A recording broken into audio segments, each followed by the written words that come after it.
Alone Girls State Wrestling Tournament, a monumental step for the sport and a clear message that interest in girls wrestling is only growing. Starting in Class A at 110, Bennington freshman Mia Anderson bursting on the scene with a pin in the title match to finish her season a perfect 44-0 and as a state champ. We go to 120, Scott Catholic's Kaylin Harrell. The defending champ in this weight class, the sophomore defeating Lincoln High's Evelyn Becker via technical fall. She's halfway there on her quest to 4. I've wrestled her every year since 8th grade at state, so I kind of knew what was coming at me, so yeah, super exciting match.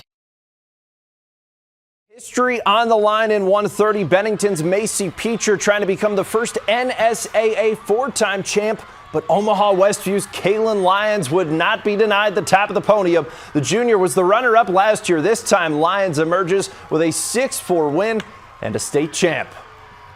My goal again this year, I wanted more, and there's times where I wasn't going to do it, because I went through a lot of challenges and setbacks and losses this year.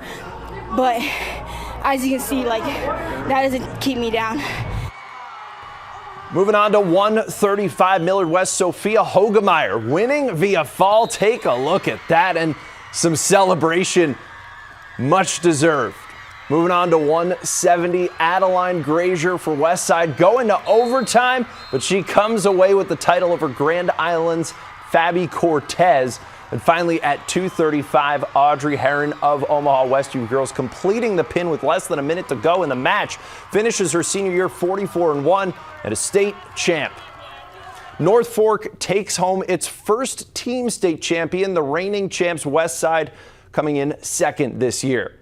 And in Class B, UTAN dominating in the lower weight classes at 110. Addison Darling winning by major decision 11-2 over Johnson County Central's Haley Drew. At 125, it's fellow chieftain Aubrey Person. One of the most decorated wrestlers in state history ends her career on top. The pin to win her 3rd state championship. Congrats to her. And at 130, it's UTAN's Jordan Campbell finishing her year 52-0, getting the pin 48 seconds into the match, her 2nd state title. As you can imagine, UTAN wins this one by a wide margin, the first ever Class B state champs as a team. Congrats to them. We'll be right back. Closed captioning on